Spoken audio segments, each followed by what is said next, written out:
Chapter 3. Phenomenon. When I opened my eyes in the morning, something was different. It was the light. It was still the gray-green light of a cloudy day in the forest, but it was clearer somehow. I realized there was no fog veiling my window. I jumped up to look outside and then groaned in horror. A fine layer of snow covered the yard, dusted the top of my truck, and whitened the road. But that wasn't the worst part. All the rain from yesterday had frozen solid, coating the needles on the trees in fantastic, gorgeous patterns and making the driveway a deadly ice slick. I had enough trouble not falling down when the ground was dry. It might be safer for me to go back to bed now. Charlie had left for work before I got downstairs. In a lot of ways, living with Charlie was like having my own place. I found myself reveling in the aloneness instead of being lonely. I threw down a quick bowl of cereal and some orange juice from the carton. I felt excited to go to school, and that scared me. I knew it wasn't the stimulating learning environment I was anticipating, or seeing my new set of friends. If I was being honest with myself, I knew I was eager to get to school because I would see Edward Cullen, and that was very, very stupid. I should be avoiding him entirely after my brainless and embarrassing babbling yesterday, and I was suspicious of him. Why should he lie about his eyes? I was still frightened of the hostility I sometimes felt emanating from him, and I was still tongue-tied whenever I pictured his perfect face. I was well aware that my league and his league were spheres that did not touch, so I shouldn't be at all anxious to see him today. It took every ounce of my concentration to make it down the icy brick driveway alive. I almost lost my balance when I finally got to the truck, but managed to cling to the side mirror and save myself. Clearly today was going to be nightmarish. Driving to school, I distracted myself from the fear of falling and my unwanted speculations about Edward Cullen by thinking about Mike and Eric, and the obvious difference in how teenage boys responded to me here. I was sure I looked exactly the same as I had in Phoenix. Maybe it was just that boys back home had watched me pass slowly through all the awkward phases of adolescence and still thought of me that way. Perhaps it was because I was a novelty here, where novelties were few and far between. Possibly my crippling clumsiness was seen as endearing rather than pathetic, casting me as a damsel in distress. Whatever the reason, Mike's puppy dog behavior and Eric's apparent rivalry with him were disconcerting. I wasn't sure if I didn't prefer being ignored. My truck seemed to have no problem with the black ice that covered the roads. I drove very slowly though, not wanting to carve a path of destruction through Main Street. When I got out of my truck at school, I saw why I'd had so little trouble. Something silver caught my eye, and I walked to the back of the truck, carefully holding the side for support, to examine my tires. There were thin chains crisscrossed in diamond shapes around them. Charlie had gotten up who knows how early to put snow chains on my truck. My throat suddenly felt tight. I wasn't used to being taken care of, and Charlie's unspoken concern caught me by surprise. I was standing by the back of the truck, struggling to fight back the sudden wave of emotion the snow chains had brought on, when I heard an odd sound. It was a high-pitched screech, and it was fast becoming painfully loud. I looked up, startled. I saw several things simultaneously. Nothing was moving in slow motion the way it does in movies. Instead, the adrenaline rush seemed to make my brain work much faster, and I was able to absorb in clear detail several things at once. Edward Cullen was standing 4 cars down from me, staring at me in horror. His face stood out from a sea of faces, all frozen in the same mask of shock. But more immediate importance was the dark blue van, skidding, tires locked and squealing against the brakes, spinning wildly across the ice of the parking lot. It was going to hit the back corner of my truck, and I was standing between them. I didn't even have time to close my eyes. Just before I heard the shattering crunch of the van folding around the truck bed, something hit me, hard but not from the direction I was expecting. My head cracked against the icy blacktop, and I felt something solid and cold pinning me to the ground. I was lying on the pavement behind the tan car I'd parked next to, but I didn't have a chance to notice anything else because the van was still coming. It had curled gratingly around the end of my truck, and still spinning and sliding, and was about to collide with me again. A low oath made me aware that someone was with me. The voice was impossible not to recognize. 2 long white hands shot out protectively in front of me, and the van shuddered to a stop a foot from my face, the large hands fitting provincially into a deep dent in the side of the van's body. Then his hands moved so fast they blurred. One was suddenly gripping the underbody of the van, and something was dragging me, swinging my legs around like a rag doll's till they hit the tire of the tan car. A groaning metallic thud hurt my ears, and the van settled, glass popping, onto the asphalt. Exactly where, a second ago, my legs had been. It was absolutely silent for 1 long second before the screaming began. In the abrupt build-up, I could hear more than one person shouting my name, but more clearly than all the yelling, I could hear Edward Cullen's low, frantic voice in my ear. "Bella, are you all right?" "I'm fine." My voice sounded strange. I tried to sit up and realized he was holding me against the side of his body in an iron grasp. "Be careful," he warned as I struggled. "I think you hit your head pretty hard." I became aware of a throbbing ache centered above my left ear. "Ow," I whispered, surprised. "That's what I thought." His voice amazingly sounded like he was suppressing laughter. "How in the—" I trailed off, trying to clear my head, get my bearings. "How did you get here so fast?" "I was standing right next to you, Bella," he said, his tone serious again. I turned to sit up, and this time he let me, releasing his hold around my waist and sliding as far from me as he could in the limited space. I looked at his concerned, innocent expression and was disoriented again by the force of his gold-colored eyes. What was I asking him? And then they found us, a crowd of people, tears streaming down their faces, shouting at each other, shouting at us. "Don't move," someone instructed. "Get Tyler out of the van," someone else shouted. There was a flurry of activity around us. I tried to get up, but Edward's cold hand pushed my shoulder down. "Just stay put for now." "But it's cold," I complained. It surprised me when he chuckled under his breath. There was an edge to the sound. "You were over there," I suddenly remembered, and his chuckle stopped short. "You were by your car." His expression turned hard. "No, I wasn't." "I saw you." All around us was chaos. I could hear the gruffer voices of adults arriving on the scene. But I obstinately held out to our argument. I was right, and he was going to admit it. "Bella, I was standing with you. I pulled you out of the way." He unleashed the full, devastating power of his eyes on me, as if trying to communicate something crucial. "No," I set my jaw. The gold in his eyes blazed. "Please, Bella." "Why?" I demanded. "Trust me," he pleaded, his soft voice overwhelming. I could hear the sirens now. "Will you promise to explain everything to me later?" "Fine," he snapped, abruptly, exasperated. "Fine," I repeated angrily. It took 6 EMTs and 2 teachers, Mr. Varner and Coach Clapp, to shift the van far enough away from us to bring the stretchers in.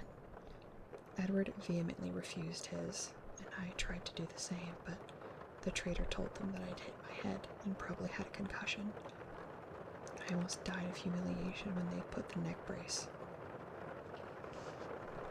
It looked like the entire school was there, watching soberly as they loaded me into the back of the ambulance.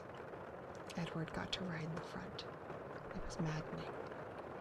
To make matters worse, Chief Swan arrived before they could get me safely away. "Bella," he yelled in panic when he recognized me on the stretcher. "I'm completely fine, Dad," I sighed. "There's nothing wrong with me." He turned to the closest EMT for a second opinion. I tuned him out to consider the jumble of inexplicable images churning chaotically in my head. When they lifted me away from the car, I had seen the deep dent in the tan car's bumper, a very distinct dent that fit the contours of Edward's shoulders, as if he'd braced himself against the car with enough force to damage the metal frame. And then there was his family, looking on from the distance with expressions that ranged from disapproval to fury, but held no hint of concern for their brother's safety. I tried to think of a logical solution that could explain what I'd just seen, a solution that excluded the assumption that I was insane. Naturally, the ambulance got a police escort to the county hospital. I felt ridiculous the whole time they were unloading me. What made it worse was that Edward simply glided through the hospital doors under his own power. I ground my teeth together. They put me in the emergency room, a long room with a line of beds separated by pastel-patterned curtains.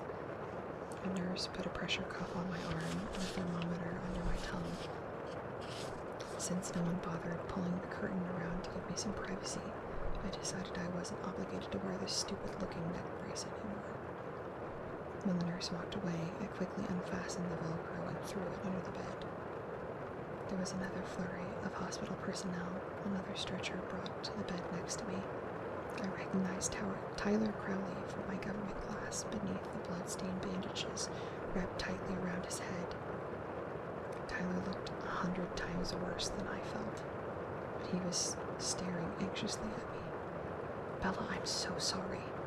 "I'm fine, Tyler." "You look awful. Are you all right?" As we spoke, nurses began unwinding his soiled bandages, exposing a myriad of shallow slices all over his forehead and left cheek. He ignored me. "I thought I was going to kill you. I was going too fast and I hit the ice wrong." He winced as one nurse started dabbing at his face. "Don't worry about it. You missed me." "How did you get out of the way so fast? You were there, and then you were gone." Edward pulled me out of the way. He looked confused. "Who?" "Edward Cullen. He was standing next to me." I'd always been a terrible liar. It didn't sound convincing at all. "Cullen? I didn't see him. Wow. It was all so fast, I guess. Is he okay?" "I think so. He's here somewhere, but they didn't make him use a stretcher." I knew I wasn't crazy. What had happened? There was no way to explain what I had seen. They wheeled me away then to get an x-ray on my head. I told them there was nothing wrong, and I was right. Not even a concussion. I asked if I could leave, but the nurse said I had to talk to the doctor first. So I was trapped in the ER, waiting, harassed by Tyler's constant apologies and promises to make it up to me. No matter how many times I tried to convince him I was fine, he continued to torment himself. Finally, I closed my eyes and ignored him. He kept up a remorseful mumbling. "Is she sleeping?" a musical voice asked. My eyes flew open. Edward was standing at the foot of my bed, smirking. I glared at him. It wasn't easy. It would have been more natural to ogle. "Hey, Edward, I'm really sorry," Tyler began. Edward lifted a hand to stop him. "No blood, no foul," he said, flashing his brilliant teeth. He moved to sit on the edge of Tyler's bed, facing me. He smirked again. "So what's the verdict?" he asked me. "There's nothing wrong with me at all, but they won't let me go," I complained. "How come you aren't strapped to a gurney like the rest of us?" "It's all about who you know," he answered. "But don't worry. I came to spring you." Then a doctor walked around the corner, and my mouth fell open. He was young. He was blonde. He was handsomer than any movie star I'd ever seen. He was pale, though, and tired-looking, with circles under his eyes. From Charlie's description, this had to be Edward's father. "So, Miss Swan," Dr. Cullen said, remarkably appealing voice, "how are you feeling?" "I'm fine," I said for the last time, I hoped. He walked to the light board on the wall over my head and turned it on. "Your x-rays look good," he said. "Does your head hurt?" "Edward said you hit it pretty hard." "It's fine," I repeated with a sigh, throwing a quick scowl toward Edward. The doctor's cool fingers probed lightly along my skull. He noticed when I winced. "Tender?" he asked. "Not really. I'd had worse." I heard a chuckle and looked over to see Edward's patronizing smile. My eyes narrowed. "Well, your father's in the waiting room. You can go home with him now, but come back if you feel dizzy or have trouble with your eyesight at all." "Can't I go back to school?" I asked, imagining Charlie trying to be attentive. "Maybe you should take it easy today." I glanced at Edward. Does he get to go back to school? "Someone has to spread the good news that we survived," Edward said smugly. "Actually," Dr. Cullen corrected, "most of the school seems to be in the waiting room." "Oh no," I moaned, covering my face with my hands. Dr. Cullen raised his eyebrows. "Do you want to stay?" No, I insisted, throwing my legs over the side of the bed and hopping down quickly. Too quickly. I staggered, and Dr. Cullen caught me. He looked concerned. "I'm fine," I assured him again. No need to tell him my balance problems had nothing to do with hitting my head. "Take some Tylenol for the pain," he suggested as he steadied me. "It doesn't hurt that bad," I insisted. "It sounds like you were extremely lucky," Dr. Cullen said, smiling as he signed my chart with a flourish. "Lucky Edward happened to be standing next to me," I amended with a hard glance at the subject of my statement. Oh, yes," Dr. Cullen agreed, suddenly occupied with the papers in front of him. Then he looked away at Tyler and walked to the next bed. My intuition flickered. The doctor was in on it. "I'm afraid that you'll have to stay with us just a little bit longer," he said to Tyler, and began checking his cuts. As soon as the doctor's back was turned, I moved to Edward's side. "Can I talk to you for a minute?" I hissed under my breath. He took a step back from me, his jaw suddenly clenched. "Your father is waiting for you," he said through his teeth. I glanced at Dr. Cullen and Tyler. "I'd like to speak with you alone, if you don't mind," I pressed. He glared, then turned his back, and strode down the long room. I nearly had to run to keep up. As soon as we turned the corner into a short hallway, he spun around to face me. "What do you want?" he asked, sounding annoyed. His eyes were cold. His unfriendliness intimidated me. My words came out with less severity than I intended. "You owe me an explanation," I reminded him. "I saved your life. I don't owe you anything." I flinched back from the resentment in his voice. "You promised." "Bella, you hit your head. You don't know what you're talking about." His tone was cutting. My temper flared now, and I glared defiantly at him. "There's nothing wrong with my head." He glared back. "What do you want from me, Bella?" "I want to know the truth," I said. "I want to know why I'm lying for you." "What do you think happened?" he snapped. It all came out in a rush. "All I know is that you weren't anywhere near me. Tyler didn't see you either, so don't tell me I hit my head too hard. The van was going to crush us both, and it didn't. And your hands left dents in the side of it, and you left a dent in the other car, and you're not hurt at all. And the van should have smashed my legs, but you were holding it up." I could hear how crazy it sounded. I couldn't continue. I was so mad I could feel the tears coming. I tried to force them back by grinding my teeth together. He was staring at me incredulously, but his face was tense, defensive. "You think I lifted the van off you?" His tone questioned my sanity, but it only made me more suspicious. It was like a perfectly delivered line by a skilled actor. I merely nodded once, jaw tight. "Nobody will believe that, you know."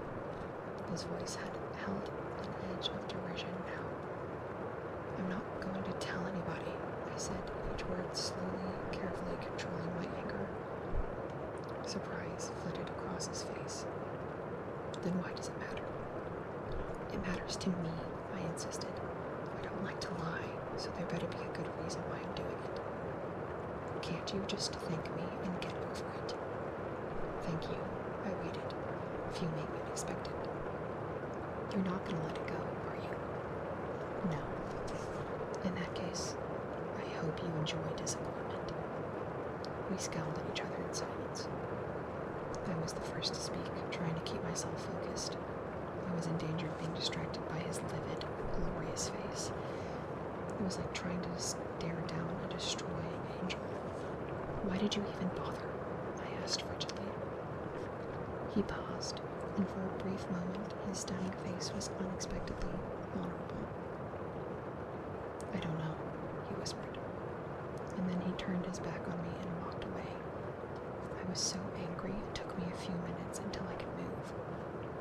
When I could walk, I made my way slowly to the exit at the end of the hallway.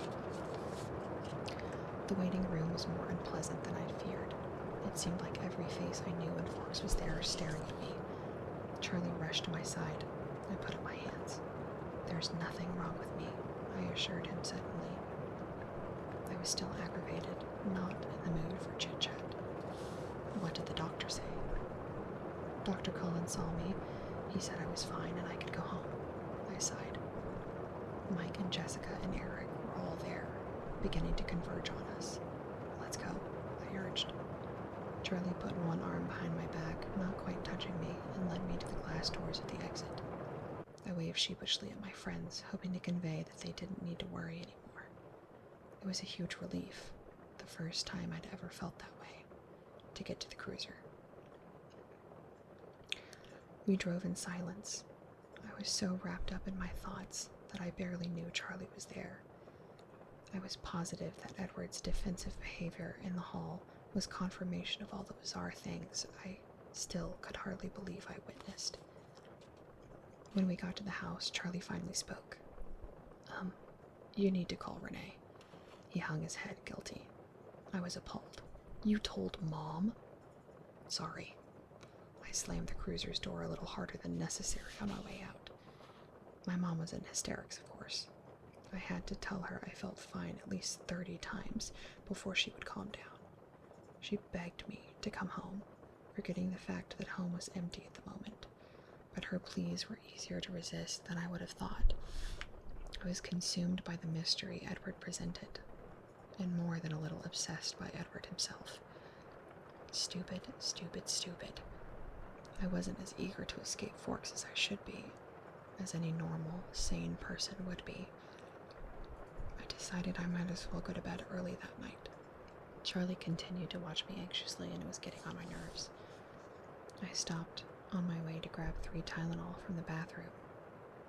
They did help, and as the pain eased, I drifted to sleep. That was the first night that I dreamt of Edward Cullen.